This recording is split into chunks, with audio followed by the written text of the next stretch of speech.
안녕하십니까. 정부산업협회 부회장사를 맡고 있는 한국 IBM 대표이사 원성식입니다. 오늘 아침 저녁으로 선선한 가을 날씨를 맞이해서 이렇게 일찍 저희 디지털 혁신 포럼에 참석해 주신 회원사 여러분께 감사의 말씀을 드리겠습니다. 날씨는 점점 좋아지고 있는 것 같습니다. 아침 저녁 선선하고 그다음에 여러 가지 지금 기후적인 변화에도 불구하고 역시 가을은 대한민국의 최고의 계절인 것 같습니다. 그럼에도 불구하고 전 세계의 어떤 경제적인 상황을 바라보면 경제 상황은 상당히 먹구름이 다가오고 있지 않나라는 생각이 듭니다. 팬데믹 상황은 점차 저희가 탈피를 하고 있는 것 같습니다만 그거에 대한 어떤 후폭풍으로 여러 가지 지금 경제 지표들이 안 좋아지고 있죠. 예를 들면 물가에 대한 상승이라든지 특히 수출입을 많이 하시는 기업들 같은 경우에는 원자재가의 상승이나 그다음에 전 세계적인 공급망에 대한 재편, 그다음에 지정학적인 어떠한 충돌로 인해서 현재 에너지에 대한 여러 가지 위기가 상황이 다가오고 있고요. 이러한 여러 가지 상황에 대비해서 현재 시점을 어떻게 돌파할 것인가에 대한 많은 기업과 기관 여러분들의 고민이 있는 시기가 아닌가라는 생각이 듭니다.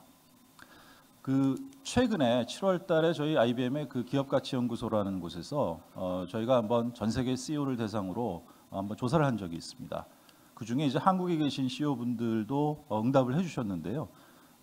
최근에 많이 화두가 되고 있는 ESG 경영, 서스테이너빌리티라고 하는 측면에 있어서 절반 이상이 넘는 CEO분들이 미래의 어떠한 성장을 가속하기 위한 중요한 과제라고 인정을 하셨습니다. 그럼에도 불구하고 역설적으로 그 중에 한 63% 되시는 CEO분들은 ESG 투자에 대한 ROI에 대해서 불확실성을 갖고 있다, 확신을 갖기가 어렵다라고 하는 그러한 또 다른 도전적인 어떠한 문제점을 지적을 하고 계십니다. 많은 기업들이 디지털로 전환을 하시면서 데이터와 보안에 대한 부분이 필수적으로 관여가 되게 되어 있습니다.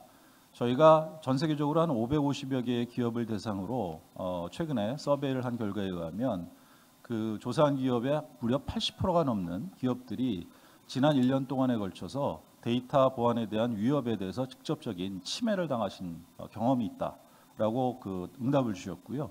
그 중에 한 60% 되는 기업들은 그 결과로 인해서 데이터 유출과 보안에 대한 위협 때문에 상품에 대한 가격을 인상하는 그러한 결정을 할 수밖에 없었다라고 답을 하고 계십니다. 이러한 여러 가지의 디지털 전환 시대를 맞이해서 ESG의 경영이라는 화두가 있고 또 데이터와 보안이라는 부분에 대해서 대응을 해야 될 필요가 있고 기술적인 변화의 상황들이 의사결정을 하시는 여러분들한테는 그렇게 쉽지 않은 그런 시대에 봉착해 있는 것 같습니다. 오늘 강연을 저희가 부탁을 드린 손재건 대표님께서는 잘 아시는 분들도 계시겠지만 오랜 기간 동안 기자로서 활동을 해오셨고 특히 실리콘밸리 지역의 특파원으로 오랜 기간 활동을 하시면서 그 지역 내에 다양한 기술과 변화에 대한 핵심 정보들을 저희 많은 독자분들에게 공유를 해주고 계십니다. 그래서 오늘 말씀드릴 내용은 디지털 전환 시대를 맞이해서 넥스트 혁신에 대한 부분을 어떻게 이루어갈 건지를 짧은 시간이지만 여러 가지의 경험과 또 사실을 토대로 독자분들과 함께 공유하는 그러한 시간을 갖도록 하겠고요. 짧은 시간이지만 아침에 이러한 여러 가지의 저희 훌륭한 강사님을 모시고 앞으로의 변화에 대해서 어떻게 효과적으로 대응할 건지에 대한 해안과 통찰력을 확보할 수 있는 그런 시간이 되기를 기대를 하겠습니다. 제 말씀은 여기서 잠깐 마치도록 하고요. 저희 손재건 대표님, 저희 오늘 강사로서 모시도록 하겠습니다. 감사합니다. 안녕하세요. 더밀크 손재건 대표입니다. 반갑습니다. 이렇게 아침 일찍 나와서 조찬 포럼을 하는 게 저도 한 2년 만에 이렇게 뵙는 것 같습니다. 보통 이제 팬데믹 때문에 못 모이다가 최근에 이렇게 하는데 특히 미국에서는 이런 일이 없기 때문에 더 좀 한국의 열정을 또 CEO분들의 열정을 느끼는 것 같습니다. 오늘 저는 위기의 정말 위기의 시대가 맞고요. 그리고 실리콘밸리에서는 어떻게 좀 혁신을 찾고 있는지에 대해서 거시적인 거에서부터 또 현재 분위기를 많이 전달해드리겠습니다. 왜냐면 제가 지금 실리콘밸리에 있고 또 그렇기 때문인데요. 저는 우리 정보사업연합회와도 좀 인연이 깊습니다. 왜냐하면 제가 전자신문에서 기자 생활을 시작을 해서 IT와 또 이 정보사업 CIO 영역에 대해서도 참 많은 관심을 가지고 취재를 했었는데요. 그리고 한 10년 정도 됐습니다. 미국에 처음 간 지는 스탠포드 방문연구원으로 10년 전에 제가 갔었고요. 그리고 다시 한국에 와서 그때 매경 기자로 있다가 또 특파원으로 2016년부터 매경 실리콘밸리 특파원으로 3년간 있고 마치고 한국에 와서 바로 사직서를 내고 더밀크를 창업을 했습니다. 기자가 어떻게 이렇게 창업을 할 수 있느냐, 처음에 창업할 때는 많이 좀 물어보셨는데, 기자가 창업할 수 있는 이유는 바로 이겁니다. 실리콘밸리 이제 네트워크가 상당히 중요한데요. 이렇게 네트워크가 가지는 가치를 어떻게 보면은 돈은 당장에 보이지만 이 네트워크의 가치가 많이 말은 하면서도 디밸류 되는 것 같아요. 하지만 저는 이제 실리콘밸리에서 많은 분들을 만났고 또 거기서 많은 인사이트를 얻어서 창업을 할 수가 있었습니다. 그 중에서도 제가 이제 특파원에서부터 지금까지 있으면서 많은 분들을 만났는데, 뭐 손정희 회장도 인터뷰를 했었고요. 뭐 그 우리 젠슨 엔비디아 뭐 회장하고 그다음에 마크 베니오프 세일즈포스 CEO도 뵙고, 또 제가 참 그 제일 특파원 생활하고 미국 생활하면서 제일 좋았던 또 인사이트 많이 받았던 인터뷰는 바로 이 크레이 크리스텐슨 교수님하고 독대에서 1시간 반 동안 사살을 받았던, 아시겠지만 파괴적 혁신이라는 말을 이론을 만들어내시고 또 이노베이터스 딜레마, 혁신가의 딜레마라는 책을 쓰셔서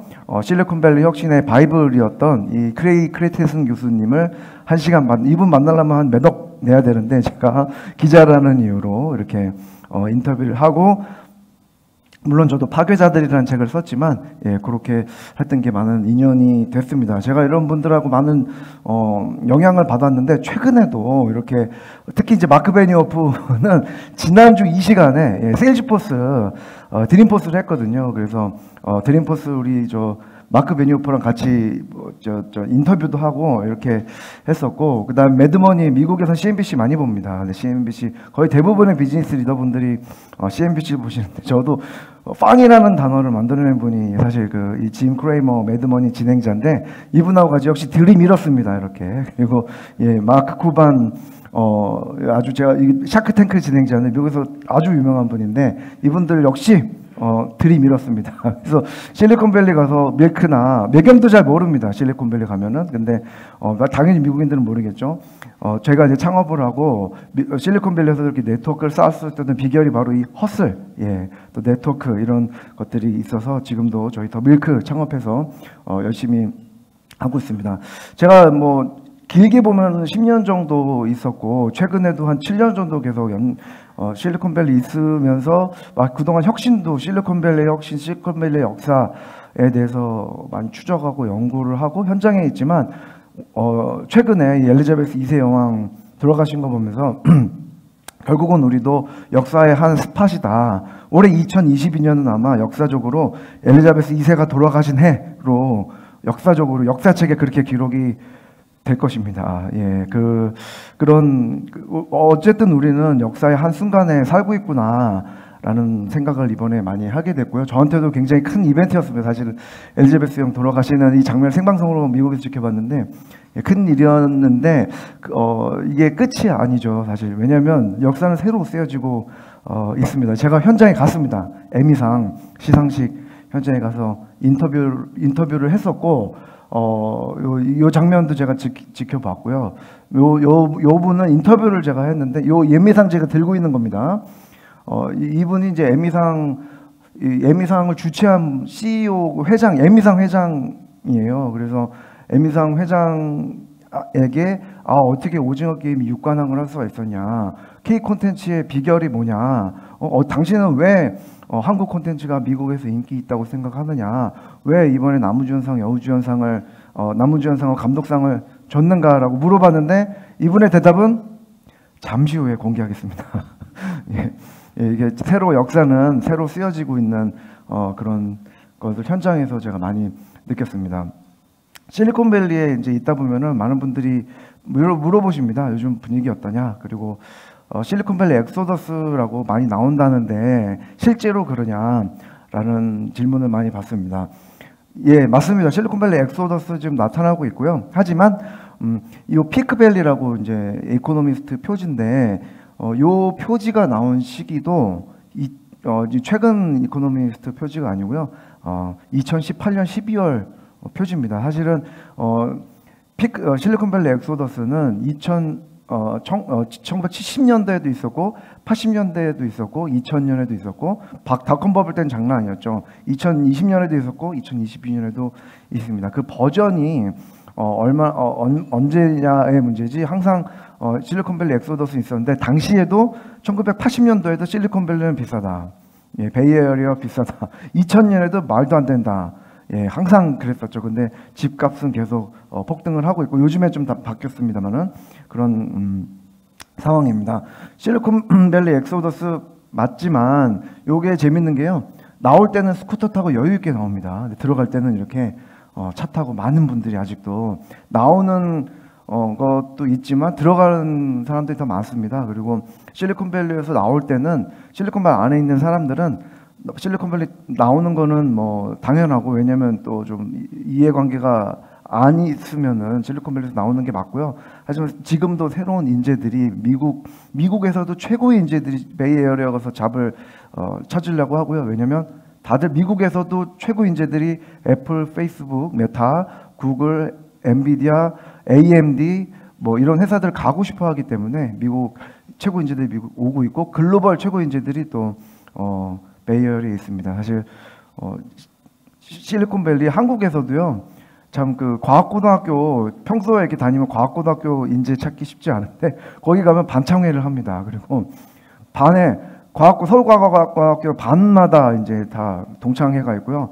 또 울산 뭐 부산과학고등학교 뭐 광주과학이고 뭐 하여간 뭐 그 과학고등학교 인재들 카이스트 뭐 서울대 뭐 말할 것도 없이 많은 한국에서도 최고 인재들이 실리콘밸리에 많이 있습니다. 역시 지금도 인재들이 모이고 또 그런 데가 베이에리어인 것 같습니다.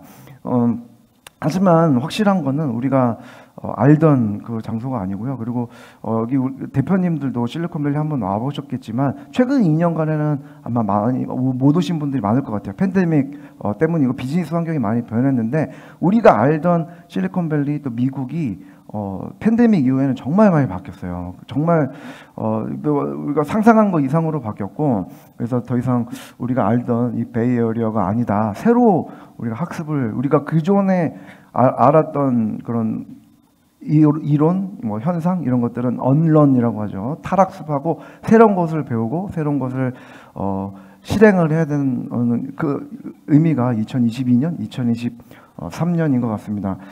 지금 그 데이터가 사실 중요하잖아요. 그래서 데이터를 좀 뽑아봤는데요. 베이에리어는 지금 베이에리어라고 하죠. 샌프란시스코엔 베이에리어라고 하고 실리콘밸리는 한 300만 인구 지금 이 지역이 제주도의 2배 정도 크기입니다. 제주도 2배 정도 크고에 300만 인구가 있는데 300만 인구는 한국의 그 인천 광역시 정도의 인구가 300만이고요. 그리고 제주도 2배 사이즈의 300만 인구가 있는데 아시겠지만 베이에리어는 이게 미국은 땅이 넓다고 하지만 베이에리어 땅이 없습니다. 다 산으로 둘러싸여 있어서 실리콘밸리거든요. 요 살 수 있는 데가 여기밖에 없습니다. 사람들이 여기에 여러분 여기가 300만이 여기에서 살고 있다고. 제주도 인구 제주도도 그 해변 산 때문에 해변에만 살잖아요. 이렇게 굉장히 이런 지역이 실리콘밸리고요. 지금 인구 구성이 많이 바뀌었어요. 2010년만 해도 백인이 더 많았죠. 백인이 더 36%, 32% 됐는데 지금은 아시안이 39%고요. 백인이 29%입니다. 점점 더 아마 뭐 몇 년 후에는 아마 40%까지 갈 것 같아요. 미국에서 백인, 흑인, 히스패닉보다 아시안이 메이저인 지역은 실리콘밸리밖에 없습니다. 그래서 실리콘밸리가 어떻게 보면 미국에서도 차별이 심한데 베이에리어 가면 아시안으로서 느끼는 차별은 그렇게 좀 많지 않고요. 그리고 굉장히 젊습니다. 실리콘밸리가 인구도 많고 300만 인구도 적지 않고요. 그리고 연령도 굉장히 다양한 데다가 또 아시안과 화이트가 메이저인데 학력 그 대졸 이상이 60%가 넘어요. 그러니까 지금 굉장히 초고학력에 또 인구 구성이 다양하고 젊습니다. 사실 어떻게 보면은 40% 우리가 앉아 있는 이 룸의 40%가 외국인이다라고 생각을 해보시면은 아마 좀 얼마나 다양하게 구성이 되어 있는지 좀 알 수 있을 것 같습니다. 거기다가 워크포스의 44%가 여성입니다. 그래서 여성의 노동 참여율이 상당히 높고요. 그리고 미디엄 인컴이 상당히 높죠. 미국 평균의 2배 정도가 지금 미국 평균의 2배 정도, 그 실리콘밸리 지역의 평균 미디엄 인컴이 미국 평균 2배입니다. 그리고 비싸기도 생활 코스트 오브 리빙도 비싸고 또 집값도 비싸죠. 이런 곳이 실리콘밸리고요. 그런 좁은 지역에 전체 미국 특허의 14% 그리고 벤처 투자 미국 전체 벤처 투자의 35%가 이 베이에리어에 있는 그야말로 실리콘밸리는 여전히 바뀌었다 힘들다고 하지만 혁신의 중심이고 중심일 수밖에 없고 앞으로도 글로벌 혁신의 중심이 될 것입니다. 이런 여러 가지 데이터 때문에 아주 여전히 성장하는 곳이고 여전히 여기서 혁신이 나오고 있습니다.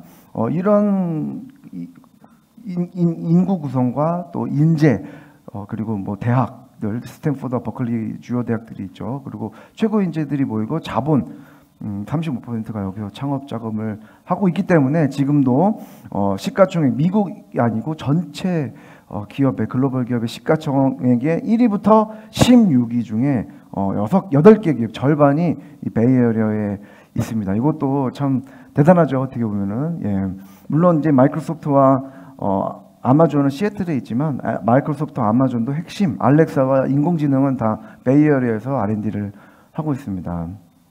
엔비디아, 비자 이렇게 물론 이제 시가총액은 조금씩 바뀌지만 최근에도 뭐 많이 메타 같은 경우는 지금 뭐 한때 6위까지 갔는데 뭐 그 위로 10위 떨어질 위기지만 이렇게 여전히 베이에리어에 사실 어떻게 보면 지금 동네 기업이에요. 저희 집에서 제일 가까운 그 회사가 엔비디아거든요. 넷플릭스가 제일 저희 집에서 제일 가까운 회사고 저희 그 본사에서 더밀크 본사 팔로알토에 있는데 제일 가까운 회사가 테슬라 본사가 또 우리 팔로알토에 있죠. 지금은 뭐 텍사스로 법인은 옮겼지만 동네 기업들이 저희 실리콘밸리 기업이어서 이런 혁신의 분위기를 많이 느낄 수 있는 게 차이가 있는 것 같습니다. 말씀드렸지만 미국이 또 세계가 많이 좀 급변하고 있죠. 올해 특히 이제 이 낙태법도 그 미국인들의 인식을 많이 흔들어 놓는 계기가 됐어요. 미국이 참 변하고 있구나라는 것들을 많이 느꼈던 올해 법이 로앤웨이드 판결, 그게 실제로 많은 미국인들의 영향을 미쳤고요. 특히 이제 인플레이션 아까 우리 그 부회장님 말씀하셨지만 인플레이션이 정말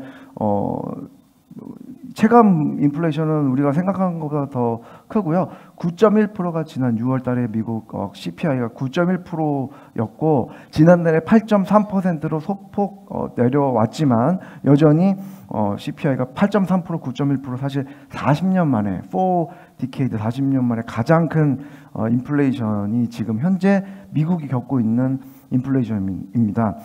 지난 그 FOMC 지지난주였죠. 지지난주 FOMC에서 파월 의장이 이제 자이언트 스텝 75 베이스 포인트를 올리면서 또 한 번 강조를 했는데 지금 미 연준의 타겟 인플레이션이 얼마인지 아십니까 혹시? 4.5, 4.5 타겟 4.5는 이제 그 기준 금리가 올리는 게 4.5%고 올리는 이유가 지금 9.1% 가장 높을 때 9.1% 현재 8.4%인데 미 연준의 타겟 인플레이션은 2%입니다. 원래 미국의 평균 인플레이션 2%를 목표로 지금 설정이 돼 있어요. 그런데 8.3% 지금 뭐 한때 9.1%까지 갔기 때문에 미국 연준이 지금 계속 올해 남은 두 번의 FOMC에서도 아마 0.75 또 0.5 이렇게 올릴 예정이고요. 이렇게 지금 올릴 수밖에 없는 그런 상황이에요. 인플레이션 아마 미국에서 인플레이션 잘 못 느끼실 것 같아가지고 제가 메뉴판을 찍어왔습니다. 제가 이제 실리콘밸리에서 잘 가는 그 큰 집이라는 큰 집 설렁탕의 메뉴판인데요. 이게 지금 그 회냉면, 냉면 드시면 22불이에요. 근데 22불이 여기가 이제 팁하고 텍스 뺀 거거든요. 그래서 요거 팁하고 텍스 넣으면은 한국 돈으로 5만 원이에요. 예, 냉면 하나인데 5만 원짜리 냉면. 이거 호텔입니까? 아닙니다. 여기 동네 아주 허름한 그 설렁탕 집이고요. 여기 매운가을찜이 65불. 요거 되게 작은 건데 65불짜리입니다. 거의 10만 원 후덜거립니다. 정말 뭐 먹기 힘들어요. 이런 게 실제로 제가 자주 가는 큰집 설렁탕이고, 특히나 여기 요거는요, 제가 이제 그 팔로알토에서 혼자 일하고 있다가 너무 배가 고파서 쌀국수를 주문하려고 도어대시를 켰습니다. 그래서 도어대시 켰는데 이게 쌀국수 요거 아시겠지만 이렇게 안 나오는 거 아시죠? 예? 그림입니다. 조리예입니다. 이거 조리예인데 요거를 주문하려고 도어대시를 켜고 11시 28분이에요.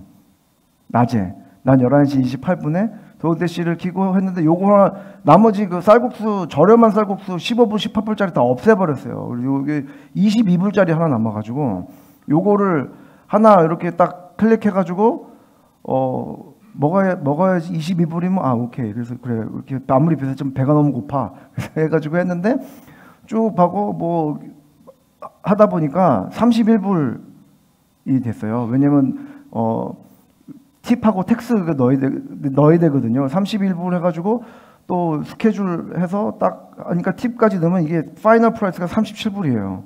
요게. 이거 지금 37불짜리 쌀국수를 딱 환율로 계산해 보니까 진짜 한 5만 원 가까이 되거든요.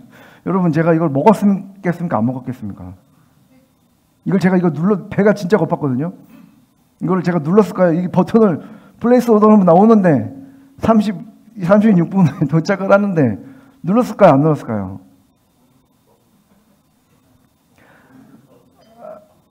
제가 아무리 배가 고파도 5만 원짜리 못 먹겠더라고요. 안 눌렀습니다. 그 결과는 여러분, 지금 미국에서 저것처럼 누를까 말까 하다가 안 누르는 사람들이 많습니다. 이게 소비가 줄어요. 실제로 인플레이션이. 그래서 미국에서 아무리 막 고용이 많이 된다, 뭐 이렇게 사실 일자리가 없는 건 사실이거든요. 그리고 진짜 완전 고용 가까운데 그렇게 해도 이제 이 인플레이션을 위해서 경기 침체가 예상이 되고 내년에 경기 침체가 될 수 있다. 그리고 미 연준에서 지금은 사실 인플레이션 2% 타겟을 하기 위해서 경기를 일부러 꺾고 있습니다. 사실 어떻게 보면 그래프를 꺾어야 되거든요. 거기에 대한 대가가 바로 아마 이코노믹 다운턴이 될 것이고, 그게 내년에 이어질 겁니다. 사실은. 그래서 여기 실제로 제 사례를 보면은 미국 경제가 지금 현재가 어떤지 아마 좀 체감 약간이라도 하실 수 있을 것 같습니다. 뭐 실리콘밸리의 겨울이라고 얘기를 많이 하죠. 주가가 폭락하고 크립토 시장이 붕괴했죠. 실제로. 그래서 2만 불, 한때 한 6만 불 정도까지 하다가 지금 2만 불 언더로 좀 내려온 상태인데, 그래서 이제 피본 분들이 되게 많죠. 저도 많이 가슴이 아픕니다. 사실은. 예. 그런데 벤처 투자도 많이 주저들고 해서 이게 미국 현재 이런 좀 칠리한 분위기, 사실 실리콘밸리가 겨울이 좀 따뜻한 편인데 살기 좋은 동네거든요. 근데 이제 굉장히 혹독한 겨울을 이제 막 진입하는 것 같은 느낌이 듭니다. 앤디 그루브죠. 그 우리 인텔 창업자, 공동 창업자 중에 한 분이시고 또 CEO를 한 앤디 그루브가 변곡점이라는 표현 참 많이 쓰는데 스트래티직 인플렉션 포인트라고 해서 전략적 변곡점이라는 용어를 만들어내고, 이제 이게 이제 인텔이 메모리 회사에서 CPU 회사로 넘어가고 그 과정 70년대 반도체의 그 역사를 기록을 하면서 많은 반대가 있었지만, 근데 왜 CPU를 하느냐, 메모리 반도체가 이렇게 잘 팔리는데 돈도 많이 들어가는데 왜 이거를 개발을 해서 하느냐라고 했는데, 이분이 이제 그 데이터나 이런 것들은 다 너희들이 70년대 미국 또 인텔 반도체는 과거에 대한 것이고 우리 미래로 간다. 그 포인트에 올라가느냐 내려가느냐, 그 포인트가 이제 인플렉션 포인트인데, 그 책이 이제 The Only Paranoid Survivor라고 편집광만이 살아남는다라는 그런 책인데요. 지금 이 변곡점의 시기에 정말 가장 필요한 덕목 아니면 우리가 좀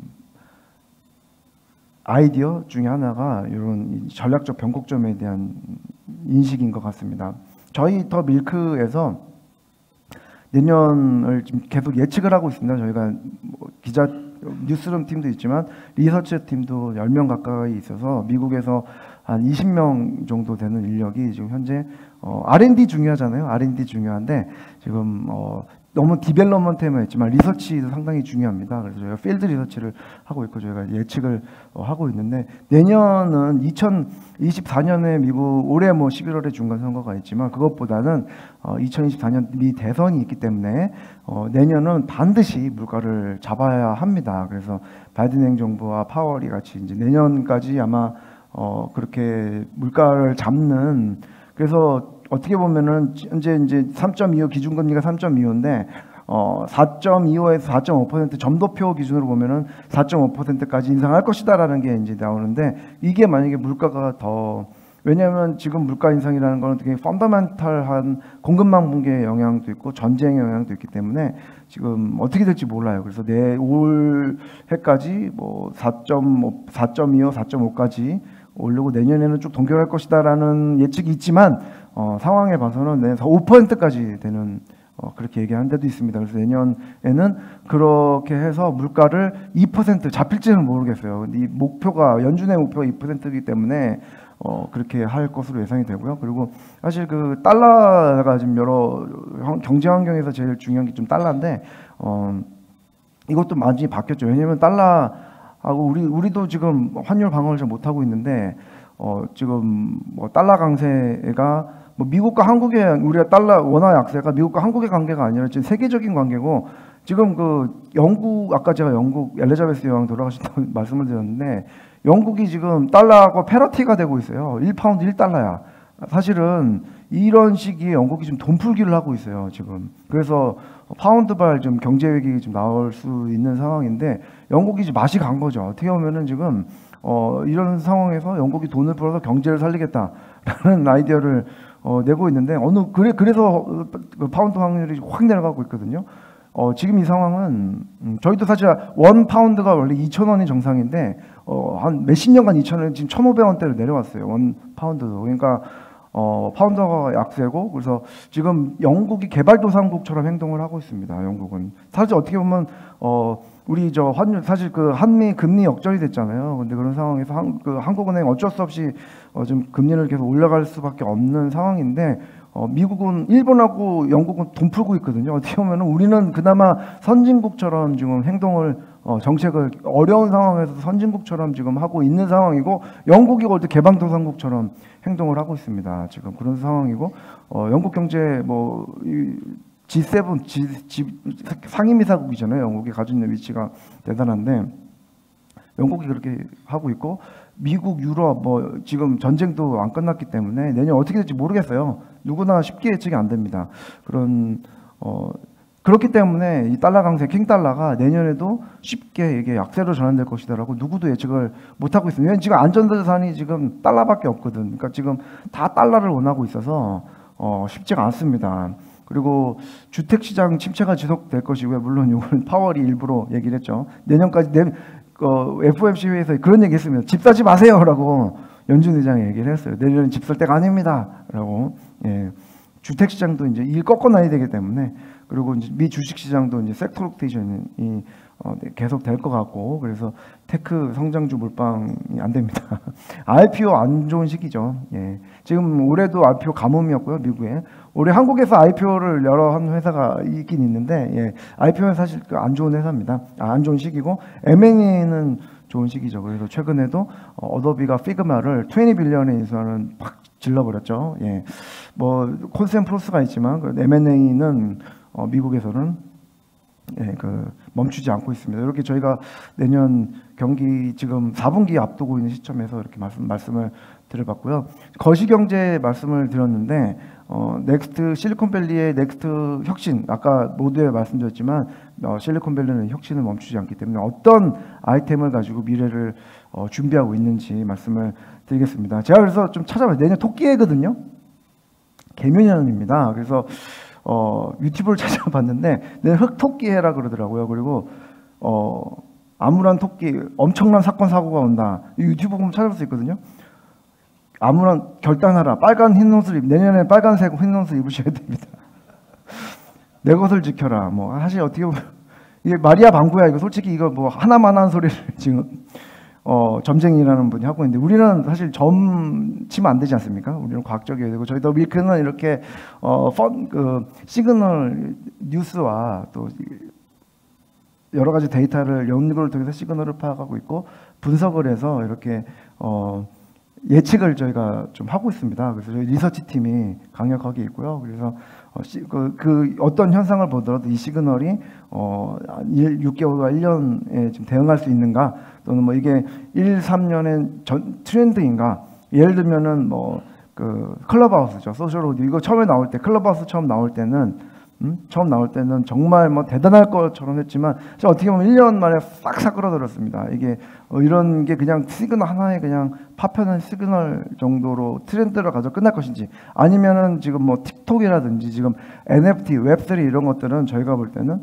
이렇게 좀 문화를 바꿀 수 있고 라이프 체인징한 처음에 사실 아이폰 나올 때는 SNS, 페이스북 나오고 아이폰 나올 때는 이거는 10년 이상 간 라이프 체인징한 우버 나올 때도 마찬가지였습니다. 에어비앤비 나올 때도 마찬가지였고 이렇게 라이프 체인징한 기술이 될 것이다. 비즈니스 모델이 될 것이다 예측을 했거든요. 저희가 볼 때는 NFT나 웹3 오늘 지금부터 말씀드릴 것들은 지금 현상 트렌드를 넘어서 문화 라이프 체인징한 그런 비즈니스를 근본적으로 바꿀 시그널이 될 것이다 라고 예측을 저희가 해서 30개를 뽑아봤습니다. 그래서 30개 뽑았는데 바로 이렇게 저희가 뽑아봤어요. 30개 저희 뽑았어요. 그래서 이렇게 카테고리를 나눠가지고 주로 이제 기술 트렌드 중심으로 저희 실리콘밸리 있기 때문에 기술 트렌드 중심으로 이렇게 해봤고요. 이게 구체적으로 30개를 뽑아봤어요. 저희 그 뉴스룸하고 리서치 팀에서 이렇게 뽑았는데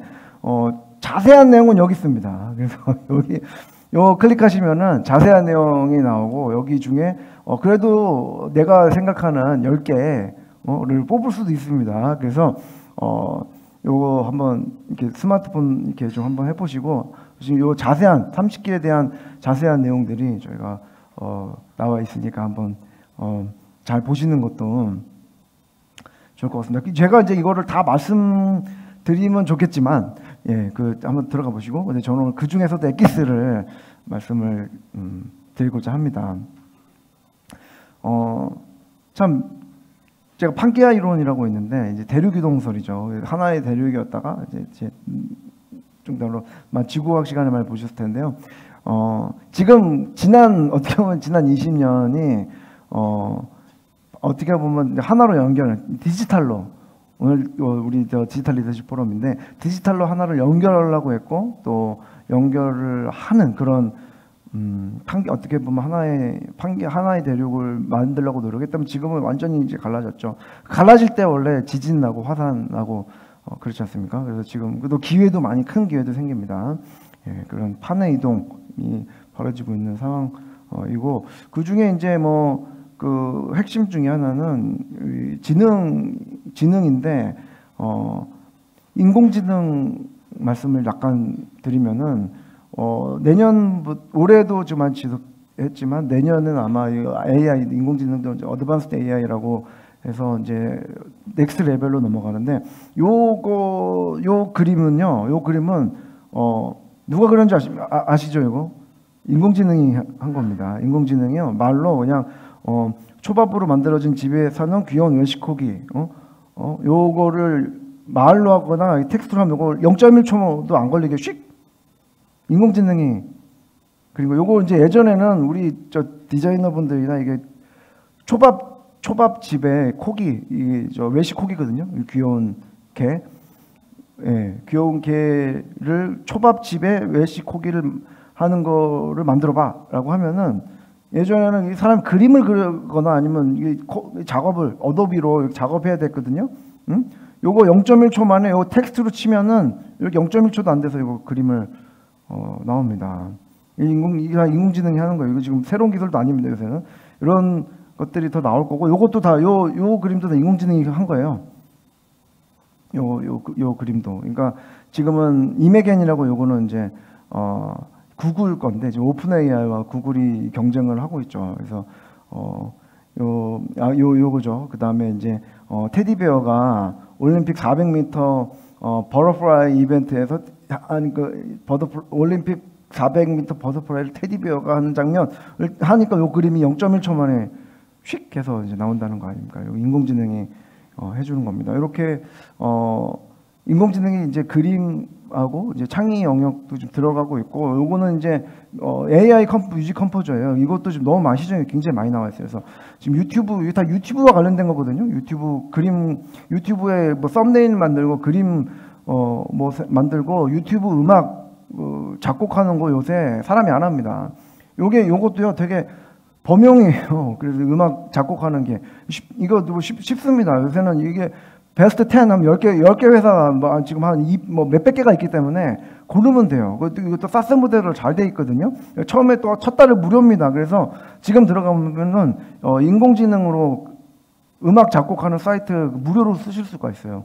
이거 한 달 후에는 유료로 전환이 되지만 이렇게 인공지능으로 영상을 만들고 음악을 만들고는 더 이상 사람이 하지 않습니다. 물론 사람의 영역이 있지만 올해 이제 그 마이크로소프트에서 빌드를 했었는데 우리 사티아 나델라 이게 마이크로소프트 노코드 로코드로 굉장히 집중을 많이 하고 있고 실리콘밸리의 핵심 트렌드 중에 하나가 이 노코드 로코드죠. 왜냐하면 또 개발자들이 비싸기 때문에 점점 더 이 사스 모델로 가는데 사스 모델도 많아지고 있죠. 근데 이것도 민주화시켜야 되기 때문에 지금 로코드로 급격하게 넘어가고 있고 이제 한마디로 이제 이 마이크로소프트가 했다는 거는 지금 마이크로소프트 지향하는 바는 지금 파워포인트 다룰 줄 알고 엑셀을 다룰 줄 알면은 이제 코딩을 할 수 있게끔 만든다는 거거든요.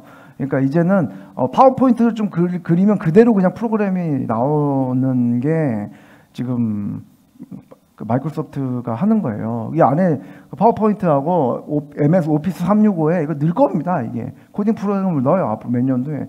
지금 막 올해 빌드에도 계속 나와. 작년도 나왔고 올해도 나왔고 내년도 나올 거기 때문에 지금 이 노코드 로코드의 코딩도 이제 열심히 뭐 코딩 100만 양영설 해가지고 우리가 또 하지 않습니까? 이제 100만 양병도 필요 없어요. 이제는 정말 파워포인트만 만들 줄 알면 코딩 할 줄 아는 자동으로 하는 게 앞으로 메인 트렌드입니다. 그래서 이게 지금 실리콘밸리도 그쪽으로 가고 있고요.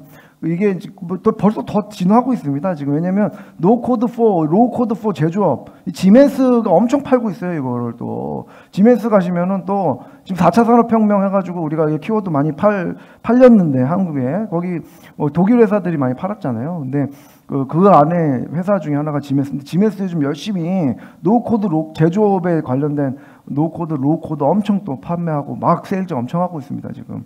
뭐 이미 제조업에서도 트렌드가 넘어가고 있어요. 그래서 어떻게 보면 4차 산업혁명 중이죠. 현재 우리가 이런 상황이고 뭐 마이크로소프트뿐만 아니라 실리콘밸리는 워낙 또 이 CS 컴퓨터 사이언스의 그냥 그 중심이어서 AI 또 뭐 사스 그다음에 3세대 사스 API 또 이런 걸로 지금 넘어가고 있거든요. 근데 뭐 이미 넘어갔고. 노코드, 로코드로 넘어갔고, 근데 지금 이게 이제 벌써 제조업하고 공장까지 막 해가지고 그것도 민주화시키겠다는 것이 지금 핵심 기술 트렌드입니다. 이게 사실 오늘 여러 가지 제가 말씀을 드리는데 그래도 지금 실리콘밸리 분위기가 뭐요? 이렇게 물어보면은 저는 요 말씀을 드릴 것 같아요. 이게 좀 핵심이고, 그래서 저희 또 예측을 열심히 하고 있습니다. 저희는 또 분석하고 예측을 하고 있는데 저희의 예측은 AI가 AI가 일자리를 줄인다. 맞습니다. 맞고요.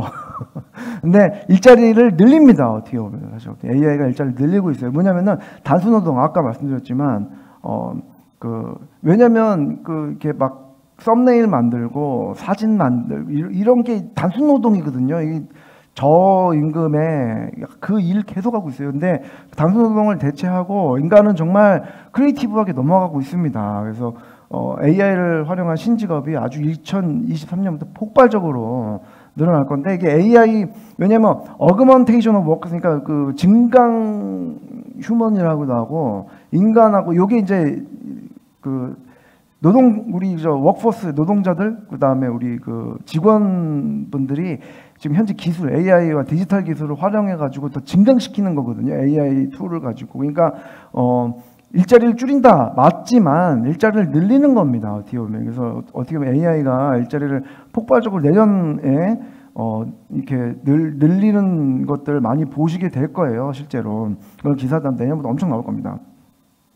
아까 보셨죠? 합성 콘텐츠가 늘어나서 딥페이크가 미디어 일부로 나올 거고, 그리고 인텔리전스 오브 싱스라고 하죠. IoT가 요새 뭐 인터넷 오브 싱스 하면 옛날 얘기입니다. 지금 인텔리전스 오브 싱스라고 하는데 산물지능이 엊그제도 아마존에서 하드웨어 이벤트를 했는데 거기서도 대세는 어쨌든 지금 뭐 인텔리전스 오브 싱스예요. 싱스가 넘어가고 있는 것도 이게 이제 뉴노멀, 비즈니스의 뉴노멀이 되고 있죠. 아마 제가 오늘 말씀을 드리는 건 CES 때 아마 많이 들으실 거지만 미리 또 말씀을 드려서 우리 디지털 리더십 포럼에 계신 분들은 정말 4분기를 CES 때까지 안 기다립니다. 내년을. 오늘 오신 분들은. 그리고 당연히 이제 이것도 되게 중요한 얘기예요. AI 윤리, 이 AI 윤리나 상당히 중요합니다. 지금 이게 너무너무 중요한 얘기가요. 잠시 후에도 나오는데 뭐 AR, VR 있잖아요. 이제 AR, VR 산업 하시는 분들도 있고 메타버스 얘기를 많이 하지만 사람들이 찍는 걸 되게 싫어합니다. 찍히는 거 굉장히 싫어해요. 카메라 대는 거를 열에 업은 싫어하고 하지 말라 그러고 소송 겁니다. 못 해요, 지금은. 어떻게 보면은 지금 AI 윤리 AI 윤리를 그런 사회와 리액션을 없는 그냥 단순한 기술 개발은 더 이상 페이스북처럼 move fast, break since 하는 그런 이론들, 그런 만트라는 더 이상 사업을 할 수가 없게 됩니다. 그래서 저는 그렇게 생각합니다. 이게 컴퓨터 사이언스, 그러니까 컴공과 뭐 카이스트 서울대, 뭐 고대 연대 뭐 다 좋습니다. 컴공과의 윤리 과목을 신설해야 됩니다. 윤리를. 지금 왜 법조계에서도 선설하지 않습니까? 법조 윤리가 있습니다. 또 의사분들 다 선설합니다. 컴퓨터 사이언스는 윤리랑은 상관이 없어요. 컴퓨터 사이언스는 윤리 선언을 하지 않습니다. 직업 윤리에 대해서 컴퓨터 사이언스 전 세계적으로 한국뿐만 아니라 전 세계적으로 컴퓨터 사이언스 개발자들에게 윤리 의식이 가장 중요한 시기가 지금이고요. 앞으로도 비즈니스 하시는데 그런 개발하고 또 이게 어떻게 보면 규제 영역이기 때문에 또 그건 또 한 시간 말씀을 드릴 수 있는 영역이지만 지금 세상 바뀌었습니다. 세상 바뀌었어요. 이게 막 그냥 단순 규제 이런 것도 아니고 굉장히 중요한 얘기입니다. 그래서 미국은 실제로 실리콘밸리, 제가 지금 말씀드리는 거는요 제 혼자 말이 아니고 실리콘밸리 탑 레벨 CEO 분들이 제 컨퍼런스 많이 다니거든요. 인터뷰도 하고 그분들 공통적으로 하는 얘기입니다. 예, 그러니까 너무너무 중요한 얘기고 이게 그냥 기술 개발, 뭐 실리콘밸리, 막 테크 트렌드, 뭐가 돈 벌어, 더 이상 대한민국 그래서는 안 됩니다. 예, 우리가 기술에 특히 IT 선진국, 우리가 IT 선진국이고 이끌어가고 있는데 그 영역도 우리가 이끌어야 됩니다. 그래서 그 말씀을 제가 약간 오늘 이 자리에 우리 리더십 포럼이기 때문에 더 강조를 하고, 그리고 이제 로봇도 여기 AI하고 약간 다르긴 하지만 그래도 로봇 오늘이죠. 지금 오늘 밤 테슬라가 휴머노이드 로봇 오늘 공개하거든요. 오늘 밤에 한국 시간 오늘 밤입니다.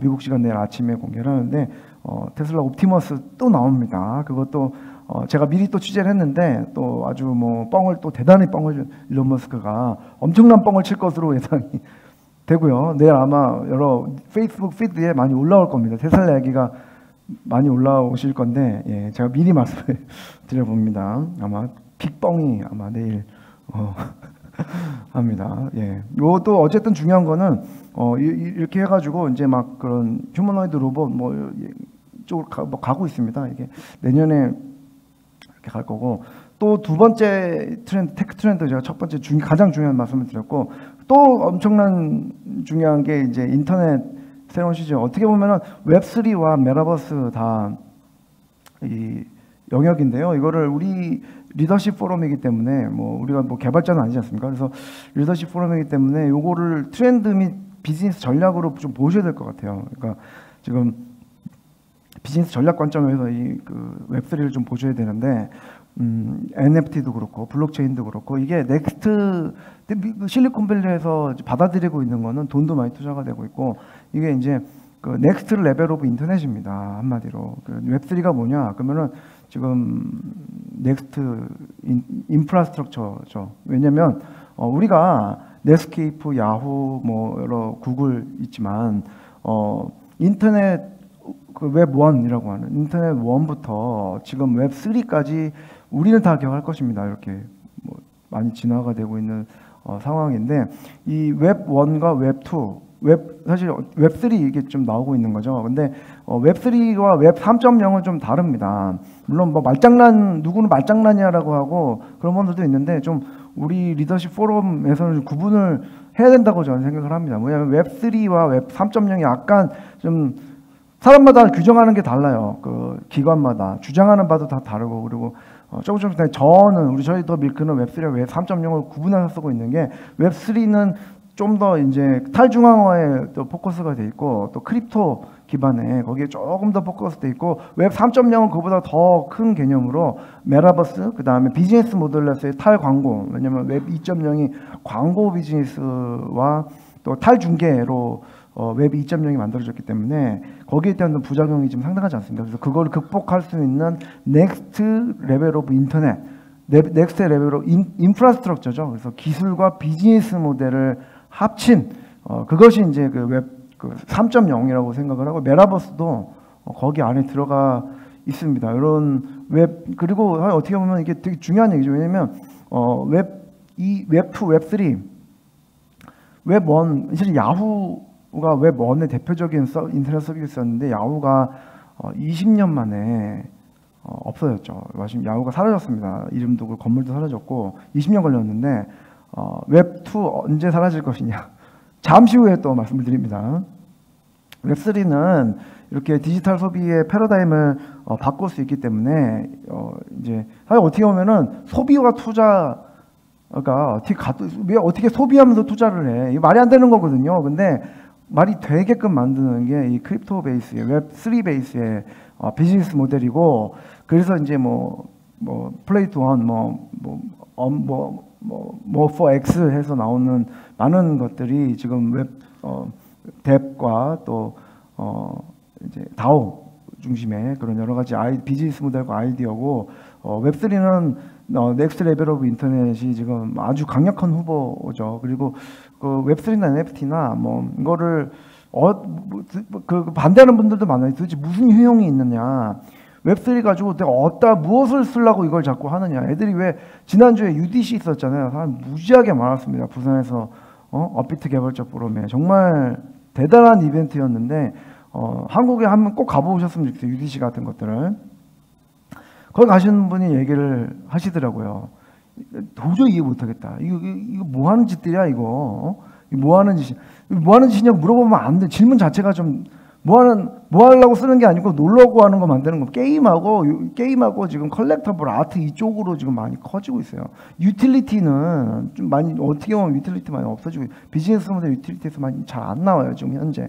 그래서 좀 더 커질 수가 있지만 이걸 어디다 쓰려고 하는 웹3나 지금 애들 대충 다 뭐 하는 짓이야?라고 하는데 뭐 하는 짓이 놀라고 디지털에서 놀기 위해서 그렇게 웹3와 NFT 열심히 지금 하고 있는데 이게 그게 미래가 맞죠. 당연히 미래 쪽으로 가고 있고 투자와 인재들 걸로 몰려있기 때문에 우리도 관심을 가져야 됩니다. 웹3에. 하지만 맹신하면 안 돼요. 왜냐하면 지금 그 엑시 인피니티도 해킹 엑시 인피니티가 플레이트 원의 원조인데 이걸로 엄청나게 인기를 끌고 많이 주목을 받다가 최근에 많이 떨어졌는데 이제 해킹 때문에 영향이 많이 있었거든요. 아니 탈중앙화가 해킹 안 된다면 해킹됐어 뭐 이런 거거든요. 물론 비즈니스 모델 쭉 따져보면 이유가 있습니다. 왜냐하면 웹3하고 웹2랑 연결하는 지점에서 해킹이 난 거거든요. 웹3와 이 크립토 자체는 해킹이 안 됩니다. 근데 지금 우리는 웹2 월드 2.0 월드에 살고 있기 때문에 우리가 쓰기 위해서 이 링크가 있는데 거기에 이제 해킹이 아주 많이 많이 벌어지고 있는 거죠. 그래서 이게 또 신뢰 문제이기 때문에 물론 지금 웹3에 대해서 할 얘기지만 맹신은 안 됩니다. 예를 들면 탈중앙화라고 해놓고 사실상 지금은 가장 센트럴라이즈드 된 게 크립토예요. 보시면 NFT가 지금 41 빌리언 규모인데 9%가 80% 소유하고 있습니다. 이거 뭐 비트코인 아시잖아요. 2% 계정이 95% 우리가 나머지 5% 가지고 지금 비싸네 싸네 지금 폭락하네 뭐 하고 있으면 5% 가지고 나머지 지금 95%가 여전히 지금 보유하고 있어요. 그리고 중개수수료 오픈시가 2.5%입니다. 비자나 마스터카드, 코인베이스가 더 높아 이게 어떻게 보면은 뭐 NFT 얘기지만 이게 지금 탈중앙화라고 해놓고 사실상 가장 센트럴라이즈드 된 기술이 크립토입니다. 이것도 좀 중요하다고 생각을 하고요. 그것도 이제 하나의 웹3와 웹 3.0의 일부 모습이에요.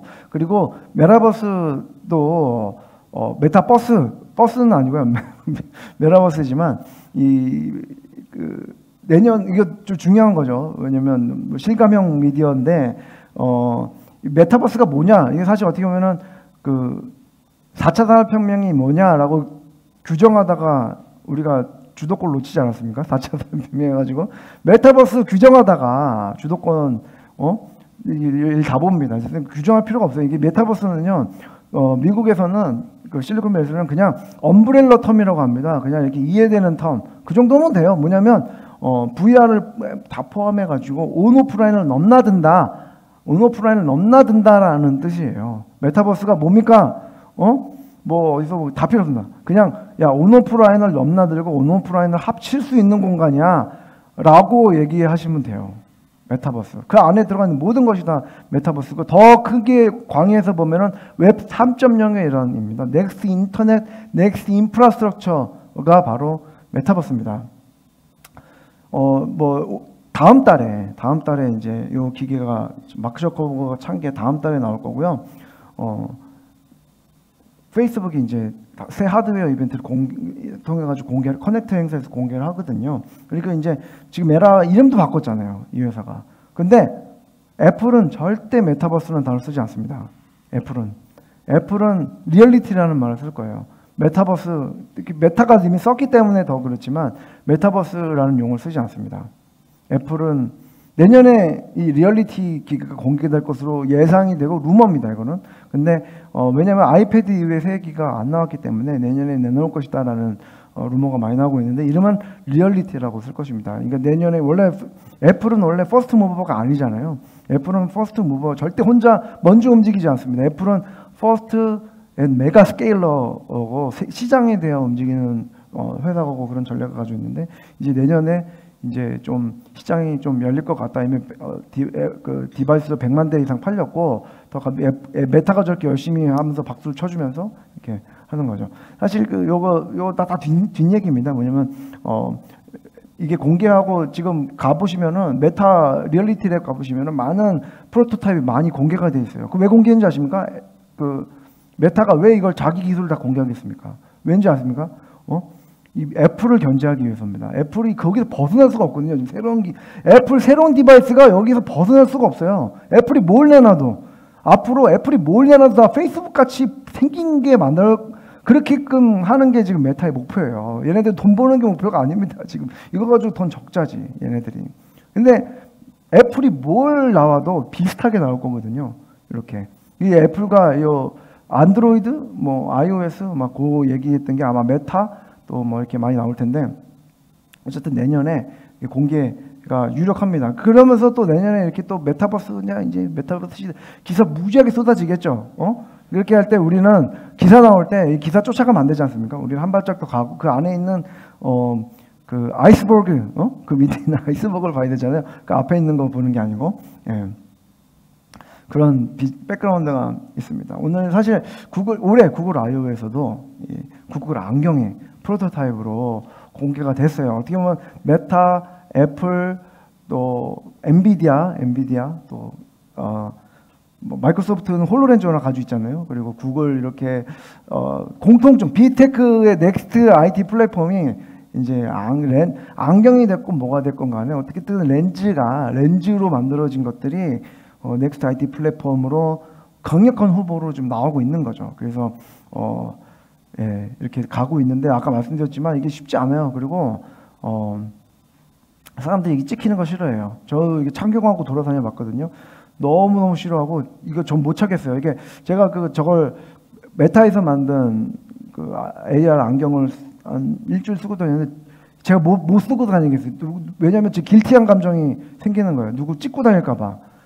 이게 이거 이런 거 렌즈 뭐 해도 이런 게 해가지고 지금 뭐 장애인이면 본다 이렇게 하는 거거든요. 이거 저거잖아요. 지금 영상으로 만든 어떻게 보면 실험실 건데 이거 일반인들이 저는 못 차고 다닐 것 같아요. 딴 기술이 아니고 누구 찍는 거에 대한 좀 길티한 감정이 생기더라고요. 이거 가지고 다니니까. 저뿐이겠습니까? 나도 이런데? 다들 이거 힘들어요. 제가 볼 때는 예? 힘듭니다. 이게 우리가 생각하는 것처럼 미래가 그렇게 되지는 않아요. 기술자들이 하는 것처럼 예, 소비자들이 많이 변하고 있습니다. 수용하는 IT 기술 우리가 얘기하는 IT 기술을 수용하는 디지털 세대들이 많이 변하고 있어요. 저희가 또 세 번째 예측을 해봅니다. 이 세 번째 예측은 웹3 어플리케이션은 엄청 늘어날 것입니다. 그래서 디파이, 다오, NFT, 디파이 제일 처음에 나왔었죠. 다오 나오고 있죠. NFT 또 다른 것들이 어플리케이션, 웹3 어플리케이션은 계속 나오고 있고 인재들이 몰려가고 있습니다. 돈이 몰려가고 있어요. 계속 어플리케이션 나올 거예요. 예, 막 프로젝트라니 뭐니 해가지고 나올 겁니다. 하지만 제가 볼 때는 핵심 인사이트는 저희 더 밀크의 예측이지만 웹2가 역습이 될 겁니다. 그래서 웹3 진영의 기대와는 달리 웹 2.0의 시대는 오래 갈 것 같습니다.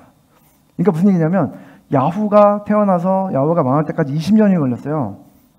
웹3에서는 20년, 10년, 20년 더 빨리 간다라고 하겠죠. 근데 어떻게 보면은 지금 웹 2.0의 뭐 에어비앤비, 우버, 뭐 구글, 유튜브죠. 뭐 여러 가지 어플리케이션들이 엄청나게 진행을 하고 있어요. 광고 수익 모델을 배분해. 웹 3.0, 웹 3나 웹 3.0 디센트럴라이즈의 가장 큰 핵심이 이거를 비즈니스 모델을 분배하고 평등하게 간다. 디센트럴라이즈 되고 탈중앙화다. 우리는 중앙화 안 돼 있어. 아까 제가 말씀드린 사실은 아니지만 그러면서 비즈니스 모델을 우리가 공평하게 분배하고 프루프 오브 스테이크야 라고 하지만 실제로 운영은 다르게 하고 있죠. 근데 생각보다는 더 오래 갈 것 같고 메타버스도 그 사회적인 리액션이 더 중요하기 때문에 기대와는 달리 빨리 안 올 수도 있습니다.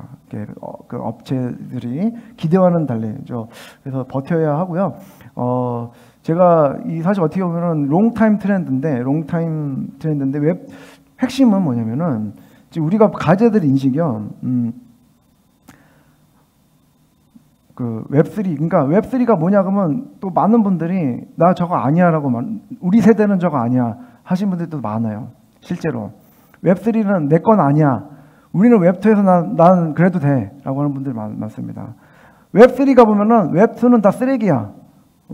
웹 2.0은 다 레거시고 다 올드 제너레이션이고 다 막 탐욕스럽고 막 우리는 막 민주화돼 있고 쿨해. 웹3 쿨. 웹 2.0은 구려 막 이게 지금 핵심이거든요. 근데 저는 뭐 바쁘 왜냐면 우리는요 앞으로 10년, 앞으로 20년은 웹 2.0과 웹 3.0 어딘가에 서 있을 겁니다. 우리는 온오프 스위치를 온오프라인 하듯이 그러니까 그런 인식에 많이 사고 있죠. 왜냐면 스위치를 올리면 켜지고 내리면 꺼져. 그런 비즈니스도 어느 시대가 뭐 그 앞에 있는 건 앱솔루트야 막 사라져 비즈니스는 없어 라고 하지만 실제로는 공존하고 있는 거거든요. 비즈니스 기회는 그 어딘가에서 나오는 겁니다. 우리가 새로운 비즈니스가 어디서 나오느냐 웹3에 있냐 맞지만 그 전부는 아니에요. 그럼 웹2는 사라질 것이냐 맞지만 또 틀린 얘기는 아닙니다. 마리아 방구야 맞지만 틀린 얘기는 아니라고 지금 세상이 그렇게 되고 있어요. 경계가 흐려지고 있습니다. 우리는 항상 온오프 사고, 흑백 사고, 우리가 익숙한 흑백 사고에서 벗어나야 됩니다. 우리는 항상 어딘가에 존재하고 있고요. 확률, 디밍 있잖아요. 이거 사실 온오프가 아니고 이게 요즘에 이게 다이얼이잖아요. 사고를 다이얼식으로 해야 됩니다. 이렇게 몇 퍼센트 확률 30%, 40% 지금 50% 높아졌다. 60% 높아진 다음 40% 존재하는 거 아니겠습니까? 그런 다이얼식 사고를 하셔야 됩니다.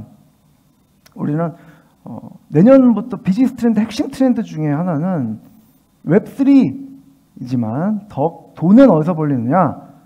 웹 2.0과 웹 3를 중개하는 곳에서 큰 비즈니스가 기회가 생길 것입니다. 예, 저는 핵심 인사이트라고 생각을 하는데 생각은 다 이렇게 생각이 있으시겠지만 그렇습니다. 그리고 이제 마지막으로 그 거시경제죠. 거시경 앞에 초반에 좀 말씀드렸지만 특히 이제 이제 디지털 트랜스포메이션이 지금 각 산업에서 넘어가서 내년 CES 저희 더 밀크에서 CES도 열심히 하고 있는데 CES 기조연설로 존 디어가 나옵니다. 농기구 만드는 회사가 CES 기조연설을 이제 해요. 농기구 존 디어가 지금 4차 산업혁명의 회사가 핵심 회사 어디야? 물어보시면은 존 디어 얘기하시면 정답 이렇게 나옵니다. 지금은 미국에서도 미국 얘기입니다, 여러분. 미국에서도 존 디어 연구하셔야 됩니다. 왜 이게 지금 한국에서 특히 그런 것 같아요. 한국에서 어떻게 한국의 국가적인 미션, 어떻게 이거를 우리 국민들 잘 살게 할 것이냐. 기술을 통해서 우리 IT 있잖아요. IT에서만 노는 게 아니고 국민들도 잘 살게 하고 일자리를 늘리고 또 국민의 편익을 주는 어떤 방법이 있나요? 많이 물어보시겠지만 지금 미국에 가고 있어요. 존 디어가 CS 기조연설에 나옵니다. 예, 왜냐하면 그 잡초랑 제초제, 그러니까 그 제초제 뿌리는데 잡초하고 벼랑 구분해가지고 인공지능을 구분해서 뿌리거든요. 어디는 쭉 가면서 어디는 비료 주고 어디는 제초제 주고 그걸 인공지능이 해요 이제. 네, 그런 거를 만들고 있어요. 이게 CES 혁신상 받았습니다. 요걸 내년에도 나올 거예요. 요게 이제 내년에 또 핵심 트렌드 중에 하나고 또 기후 변화가 참 오늘 얘기죠. 오늘 지금 미 플로리다주에서 엄청난 허리케인이 있었는데 미국 역사상 5번째로 큰 허리케인 이안이 지금 미국을 강타했고요. 지금 제가 있을 때도 40도 올라갔어요. 베이에리어에 실리콘밸리 40도 경험해봤습니다. 이게 무슨 뭐 사막 한복판인 것 같은. 영국에서도 유럽에서 난리가 났죠. 이게 1년에 한 번 나오는 이벤트가 돼버렸습니다. 근데 1년에 한 번이 아니라 이제 한 달에 한 번씩 돼요. 앞으로는 뭐 일주일에 한 번씩 돼요. 원래는요, 기후변화 이게 40도가 30년 후에 벌어질 일이라고 생각했는데 굉장히 빨리 온 거예요. 그러니까 우리가 생각보다 더 빨리 기후변화가 있는 후폭풍이죠. 그 토네이도가 아니라 파이너네이도 뭐 이런 것들이 이제 막 나올 겁니다. 이것도 어떻게 보면 리스크죠. 제가 이 전반적으로 말씀드린 게 비즈니스 리스크에 대해서도 말씀을 드리는 거고 이게 좀 뭐랄까 거시적인 흐름. 제가 실리콘밸리 IT 트렌드에 대해서 말씀드리면서 거시 얘기를 먼저 드린 이유가 있습니다.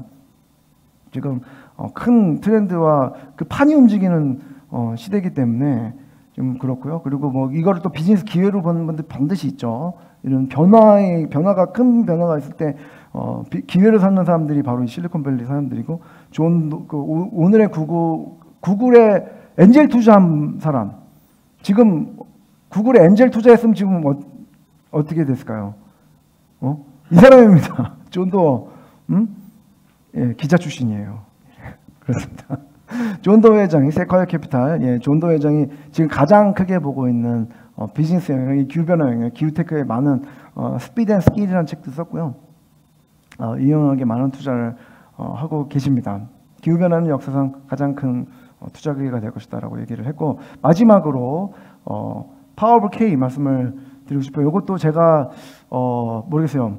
제가 직접 취재를 다니기 때문에 현장에서 느끼기 때문에 K콘 제가 갔었고요. 다 제가 찍은 겁니다. 여기 에미상 시상식제 갔었고요. 그 우영호 더빙 현장도 갔었습니다. 이게 현장에서 이게 있다 보니까 이게 K 대단하구나 정말. 아까 에미상 회장도 만났잖아요. 물어봤어요. 왜 한국 콘텐츠 인기가 있냐? 그 예매상 회장이 K 콘텐츠는 코리안 콘텐츠는 이 자신들의 심장을 건드린다. 무빙하고 터칭하고 페이소스가 있고 가슴을 후벼 판다 이거죠. 그리고 어떻게 보면요, 그러니까 뭐 정부 이런 얘기가 아니고 그 사회 부조리를 가장 잘 캐내는 드라마가 K 드라마예요. 어느 나라도 지금 사회 부조리를 이렇게 패부처럼 그냥 그 오징어 게임 보셨죠? 완전히 부끄럽잖아요, 한국인으로서. 어떻게 보면 그 사실이니까. 그렇게 만들 수 있는 나라가 대한민국밖에 없어요. 지금 K 콘텐츠밖에 없어요. 이것도 제가 드릴 말씀 많은데 미국은 지금 얼빠졌거든요. 판타지 만들고 있어요. 지금 걔네는 지금 사회 부조리를 그 중국 못 만들죠. 인도 못 만들죠. 어디 나라에서 지금 한국처럼 그 수리남도 그렇고 수리남이 의미가 있죠. 한국이 지금 한국 부조리 캐는데 지금 소재 고갈되니까 지금 그 수리남 가서 캐고 있어 부조리를. 이 지금 이게 지금 그러니까 창작의 영역에 자율성을 주는 게 얼마나 중요한지에 대해서 그게 우리 부조리가 아니고 경쟁력입니다. 가슴을 건드리는 거예요. 블랙핑크입니다. 블랙핑크 이번 앨범 나왔습니다. 핑크 베놈이라는 앨범이 나왔어요. 이거 들어보셨는지 모르겠는데 제가 이걸 들으면서 정말 경탄을 했습니다. 이제 와우, 무슨 어릴 때 제가 무슨 그 브리트니 스피어스, 뭐 데스티니스 차일드 이런 그룹이에요. 지금 여러분들이 보시는 이 블랙핑크는 여기 백인 여성들이 막 춤추고 했던 인기 있었던 그런 레벨입니다. 블랙핑크가. 이 블랙핑크가 만들어낸 게 대한민국이고 대한민국은요 지난 60년간 블랙핑크 하니까 여기만 쳐다보지 마시고 요 숫자를 보셔야 됩니다. 예? 대한민국이 지난 60년, 지금 현재 우리가 한 47,000불 정도 되거든요. PPP 기준으로. 이거를 지난 60년간에서 나눠보니까 연평균 10% 성장했어요. 대한민국. 여러분, 어떤 스타트업이나 기업, 여러분 회사가 10% 성장하나요? 1년에?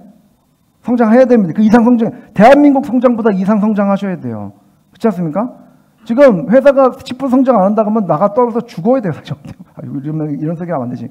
어쨌든 대한민국보다 성장 안 하는 그런 회사는 존재하면 어떡합니까, 사실은. 물론, 예. 대한민국 10% 성장, 연평균 10% 성장한 전 세계 유일한 국가가 대한민국이에요. 유일합니다. 예. 제2의 뭐 한강기적 만들 수도 있고요. 근데 지금 이렇게 왔고 앞으로 어떻게 갈 것이냐가 또 중요한 겠지만 그래서 우리가 리더십 프로그램을 하고 있지만 저 현장에서 특히나 이제 블랙핑크 같은 글로벌 아이돌을 보고 또 이런 시스템을 만들어내는 대한민국을 보면서 여기가 공항에 미국에서 이제 한국에 도착하면은 여기가 항상 그렇습니다. 미국 인천공항에 내리자마자 여기가 작년에 올 때는 여기가 오징어 게임의 나라입니까? 이러면서 제가 들어왔는데요. 올해는 내리면서 여기가 블랙핑크의 나라입니까? 이러면서 들어왔습니다. 저뿐만일까요? 많은 외국인들이 그렇게 하고 있고 할 것입니다. 대한민국에 있는 한국인들만 그 사실을 모르고 계세요. 한국인들은 대한민국에만 존재하지 않습니다. 한국에 계시는 대한민국 사람들만 그 사실을 잘 모르고 있어요. 그리고 그 심장이 안 뛰어요. 그런 사실에. 그냥 국뽕이라고만 하지. 이게 모든 우리가 한국인이지만 뭐 비즈니스 얘기이기도 하고 리더십에 대한 얘기이기도 합니다. 그리고 뭐 이렇게 바이든이 와서 이때 뒤통수 칠 줄 어떻게 알았습니까, 사실? 이 사진. 요 악수가 이 뒤통수 치는 악수였어. IRA 아시죠? 많이 하는 거. 근데 사실 표정이 이때 좀 비굴해 보이긴 하네. 약간 전 몰랐는데 이렇게 보니까 비굴 모드긴 하네요. 뭔가 세컨 숏이 있는 것 같은. 근데 어쨌든 미국에서는 한국 기업들이 이렇게 투자를 조지아주에 많이 하고 있고 그래서 저희는 K 트라이앵글 이렇게 지어봤습니다. 몽고메리 현대공장, 또 SK 배터리 공장, 또 사바나 이번에 이제 그 새로운 공장 해가지고 보면은 그러니까 한국 제조업이 많이 나가고 있고 그래서 뭐 앨런 사실 어떻게 보면요. 카말라 해리스 어제 왔었죠, 그죠? 부통령. 조 바이든 왔었죠, 한국에 왔었죠. 그 다음에 우리 낸시 펠로시 상원의장 왔었죠. 이분 누굽니까? 옐런. 지금 미국에서 가장 중요한 5명. 바이든, 카말라 해리스, 그리고 펠로시, 그 파월 아니고 제닌 옐런 4명 국방부 장관까지 미국 국무장관 왔었거든요. 그러니까 다 왔어요 올해. 물론 그게 1번 비짓이에요. 1번 비짓입니다. 아시아 순방할 때 예전에는 일본이 제일 중요한 순방 국가였거든요. 제가 한국인이라서가 아니고 그런 것도 있겠지만 그게 들리는 것도 있겠지만 이게 미국 그 라디오하고 뉴스에서 보면은 이제 사실 카말라 해리스도 아시아 순방하러 왔었거든요. 그 저기도 마찬가지고 낸시 펠로시도 그렇고 낸시 펠로시 아시아 순방에 한국 등 아시아 이렇게 나옵니다. 미국에서 카말라 해리스의 아시아 순방에 한국 등 아시아 순방 얘기 나옵니다. 요새 그래요. 미국 미디어들이 아시아 순방 얘기할 때 한국 등 아시아 이렇게 나옵니다. 중요한 거예요. 한국 굉장히 중요합니다. 제닛이 와가지고 옐런이 와서 이제 프렌쇼링 얘기했어요. 이제 옵쇼링 그 아웃소싱이 아니라 이제 동맹 쇼링 한다는 거거든요. 이걸 우리가 이용해야 됩니다. 그래서 이제는 프렌드 쇼링 해가지고 우리 동맹 IRA 그런 내용이잖아요. 그러니까 동맹국과 우리와 동맹국 소싱하겠다. 이제는 프렌드 컨슈밍 할 수 있도록 미국에 우리가 계속 야 이제 중국 거 빼고 대한민국 써. 월마트에 아직 90%가 중국산입니다. 미국 사람들이 싫어해요. 근데 아직도 쓸 수밖에 없어. 왜? 대한민국에 없어. 대한민국에 없어요. 미국에 대한민국 없습니다. K 콘텐츠만 있지 대한민국 프로덕이 없어요. 사실 어떻게 보면은 우리가 야심이 없어요. 어떻게 보면 욕심은 많고 야심이 없어요. 대한민국이. 욕심 덩어리인데 야심은 부족합니다. 앰비셔스하지 않아요. 이제는 이제 미국이 글로벌입니다. 미국은 대륙이잖아요. 근데 미국이 이제 글로벌이에요. 미국인들만 그렇게 주장하는 줄 알았는데 실제로 그렇게 돼버렸어요. 이제는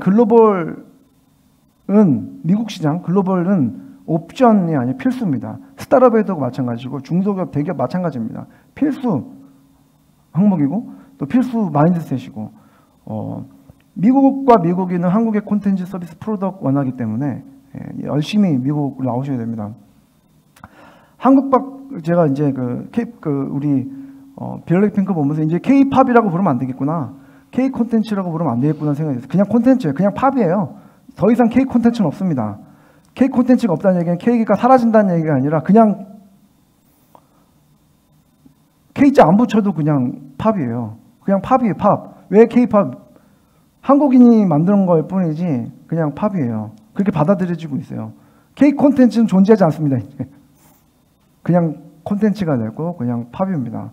왜냐하면 그쪽은 글로벌 무대에서 이미 하고 있기 때문에 그게 마인드셋이 다른 거죠.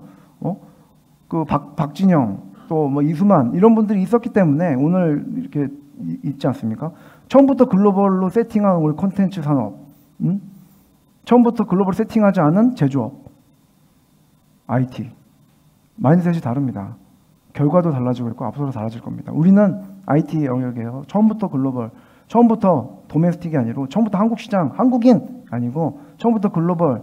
어떻게 보면 IT가 제일 글로벌할 수 있는데 마인드셋은 가장 도메스틱할 수가 있습니다. 미국 B2B 시장도 공략을 해야 되고 제가 아까 내년은 토끼해라고 말씀드렸는데 모든 장애물을 뛰어넘는 토끼 점핑의 해가 되어야 됩니다, 여러분. 그게 2023년입니다. 네. 저희가 이제 트렌드 쇼를 하는데 이때 오늘 말씀드린 거에 좀 다시 자세하게 또 말씀을 드릴 거고 이것도 이제 관심을 가져주시고 토끼 점핑의 해가 되시기를 바라겠습니다. 예, 감사합니다. 예, 너무 열정적인 강의를 해주셔서 질의응답 시간이 다 지나갔습니다. 그래서 질의응답은 시간 관계상 혹시 궁금한 게 있으시면 여기 손재건 대표님 앞에 계실 거니까요. 와서 질문을 좀 해주시면 감사하겠습니다. 그리고 저희가 저희 더 밀크 이런 그 내용들이 더 밀크에 많이 있고 저희가 미국에서 독립적으로 이제 운영을 하고 있는데요. 저희 더 밀크 1개월 구독권을 여러분들께 아침에 일찍 나오셨기 때문에 1개월 구독권을 처음으로 이렇게 좀 드려봅니다. 그래서 저희 더 밀크를 봐주시고 또 아껴주시고 구독해주시고 또 도와주시면은 저희가 미국에서 이렇게 해서 한국인들에게 알리는데 많은 노력을 할 수 있을 것 같습니다. 그래서 저희 많이 구독을 해주시고 또 저희가 그 리서치 팀도 있기 때문에 B2B 리서치도 하고 있고 또 기업을 대기업, 중소기업에게도 이렇게 특별 리서치도 하고 리포트도 좀 하고 있기 때문에 저희 더 밀크와 같이 이렇게 하면은 미래를 미리 준비하실 수 있을 것 같습니다. 그래서 구독권도 드리고 아까 그 슬라이드 마지막에 보면 또 거기도 그 촬영을 해도 구독권이 있거든요. 그래서 오프라인 또 온라인 다 저희 우리 포럼 멤버분들한테 드리는 거니까 오늘 아침에 그렇게 저희 더 밀크도 많이 아껴주십시오. 감사합니다.